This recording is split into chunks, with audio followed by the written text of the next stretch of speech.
So before I get into anything, I want to thank everyone that has watched my most recent movie review for RRR, which is my most viewed video on the channel ever. So like we are almost at 6,500 views, which is totally crazy for me. I've never seen those type of numbers. The most viewed video on my channel before that was a Seed of Chucky review at 1.4 thousand views. So I want to thank you guys so much because that really did blow up and it really spoke to me. And someone reached out to me by Boring Reviews. I've known this guy since pretty much the beginning of his channel, or at least, you know, when we started to come up together. And his channel really blew up talking about Indian filmmaking, which is awesome. And I might start doing a lot more foreign films. And this is what this review is for. It's for Andhadhun. I hope I pronounced that right, but if I didn't, I know y'all let me know in the comments below. But this is a movie that my friend Nandit Patel told me about, and so many others in my most recent video, and it definitely had me intrigued because I did not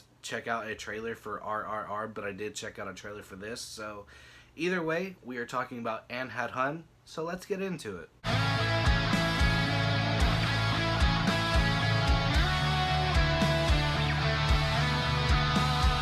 So I want to start off by saying welcome back to the channel, and if you're new here, welcome. If you're a fanatic of everything entertainment, I do a lot of movie reviews, ranking videos, list videos, 4K reviews, and a lot of other cool things you might find along the way. So in today's movie review, I'll be talking 2018's Andhadhun. Andhadhun tells the story of a blind piano player who unwittingly becomes embroiled in the murder of a retired actor. So, from what I know, Andhadhun does translate to blindly, which does make a lot of sense because this film does revolve around a blind piano player. And like I said, this was a recommendation from so many new subscribers, and one of my good friends from East Jackson, Nandit Patel, which he himself, you know, he watches a lot of these type of films because, you know, it's his heritage and everything. So I was definitely intrigued into checking out this movie after seeing the trailer and seeing the plot synopsis. So if you guys see a lot more foreign film reviews on here, it's because of him and, you know, everyone that has reached out to me in my most recent movie review. But before we get into it, I do want to state that there is a Telugu remake from 2021 that I do need to check out for sure. It's called Maestro. It's spelled Maestro, so that's Maestro, I believe. And then there's a Tamil remake named Andhadhun.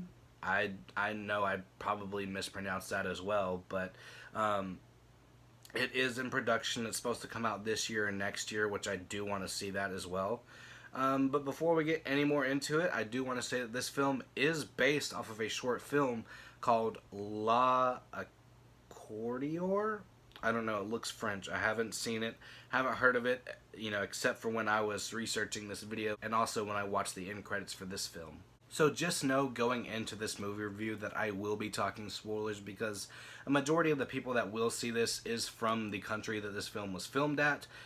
So they've probably more than likely have already seen it, and I've had so many recommendations to do a review on it. So yeah, I will be getting into spoilers with everything with this film. But if you're an English-speaking person, then I do recommend seeing this movie because at times they do speak Hindi, but they also speak English as well, it sort of helped, you know, if you're new to foreign films, and it helps you to keep track with what's going on with the film. But I will say, if you don't like watching foreign films, I do recommend this one, so that's all I'm going to say for now. I will be getting into my rating later, but if you're not into foreign films, I highly recommend this one because at times, other countries come up with better ideas than Americans do, so that's like, I've never seen films like this in America, like certain ideas. I've never heard of a piano player, you know, witnessing a murder or an aftermath of a murder, so that's something I've never heard before, and I was really intrigued. So if you're not into foreign films, I do recommend them because they come up with some really fascinating stories. But anyways, we do find out that Akash, our main character, is not really blind, and he's doing it for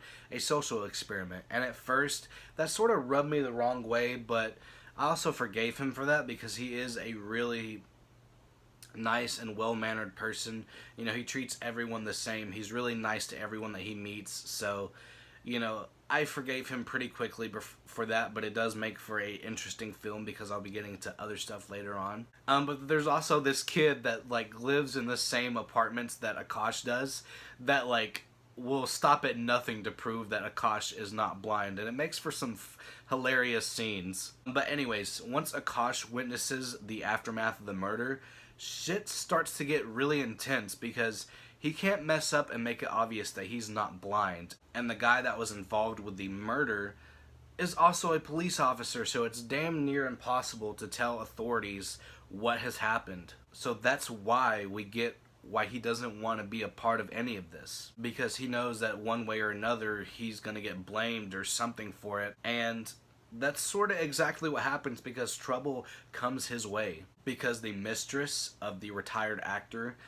she blinds Akash, and then the lover tries to come back and murder Akash, which he doesn't, but makes for a weird scene because once the lover chases Akash into the streets, Akash passes out and seemingly gets rescued by these hospital workers and everything.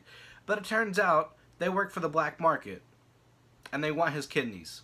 So, like, there's a lot of twists and turns with this movie. There's a lot of WTF moments, and you're like, what? But they also tend to capture the mistress and make it look like she killed herself. So, like, they try and set up the lover as well.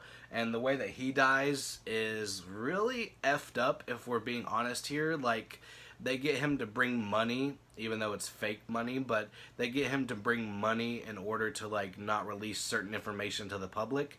And once he gets inside the abandoned building, he does kill one of the capturers, but he gets trapped in an elevator to where they shut the power down, and that is one painful way to go. And he tries to shoot himself out, and it doesn't end well for him, but, you know, he's going to be sitting there dying in the elevator that no one's going to come to for weeks, if not months. So once they discover his body, it's going to be pretty gruesome. But in the meantime, they also do backstab Akash, which sort of makes sense because they were going to steal his kidneys, but they tie him up with the mistress and they try and plan their escape. Once they untie themselves, the mistress tries and kills Akash, and she's close to it, but then the doctor sees her, then she tries to kill him, and then Akash saves the doctor by putting her in a hold, and then they drug her and everything. So, you know, and then after that, once they put her in the trunk of the doctor's car, she starts making noise, and so he goes back there to try and kill her, or at least, like, sedate her for now,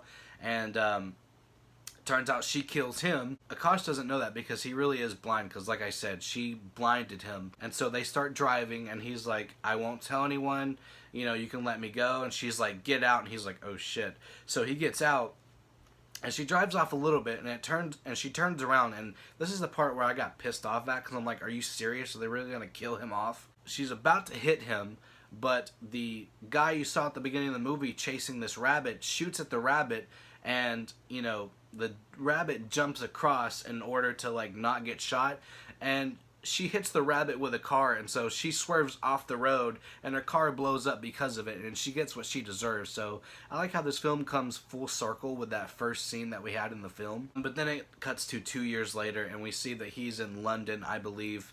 He's doing his thing, you know, he's finally playing piano, and it seems that he's, like, still blind, but the last shot you see that, like, he knowingly knocks a can out of the way with his cane. So, you know, it ends on that note. You're like, oh, he really isn't blind. But I'm still, like, you know, on the fence of that, because I wanted him blind. You know, despite him, like, being quote-unquote blind for a social experiment, I would have really liked to have seen him blind. I know that sounds really bad, but if you're living that way, you might as well. But then we see that Sophia meets up with him during that same scene. It's before the final shot, but they meet up and they make amends, but I'm hoping that they get back together. I know there's probably not going to be a sequel or anything, but for my headcanon, they get back together and everything. So I really like the story with this one. I know I pretty much spoiled everything, but like I said, most of you guys have probably already seen it. But I will say, like, speaking of him playing piano, the music played throughout is fantastic, and I love seeing every scene with him playing piano. It's one of my favorite parts of this film. And I find it funny how Akash and Sophia bump in together, because Sophia, someone almost hits her on her moped, and then she hits Akash after, like, she's, like, processing what happened. So I just thought that was pretty funny. But speaking of actors, everyone does pretty good in this film. You know, you have the different characters. You have Akash playing the blind piano man. Then you have Sophia, the love interest. Then you have the mistress to the retired actor. Then you have like her lover and everything. And scenes with him is very intense. Scenes with her are very intense. And then Sophia and Akash make for a really great couple. So like, I really liked their chemistry, and it's one of my favorite parts of this film, if we're being honest here. And the people that work for the black market, they do pretty good as well, and you really want to see something bad happen to them. But now I'm going to talk about everything that I'm not really a fan of with this film. My only complaints are the runtime. I don't think that this film flows quite as good as it should. I think they could have trimmed at least 15 to 20 minutes off, and it would have been a perfect runtime. Also, I'm not really a big fan of the black market plot line. I mean, it fits well with the story and everything, but that's not where I would have brought the film. But it does get really intense and really compelling, so I forgive it for that. So if you're not into foreign films, I definitely recommend this film. So with that being said, I'll be giving Andhadhun an overall grade of an 84%. So let me know in the comments below what you thought about this film, and if there's any more recommendations you guys want to give me, I'm more than happy to consider them. And with that said, I want to thank you guys so much for watching this video, and as always, I'll see you guys in the next one.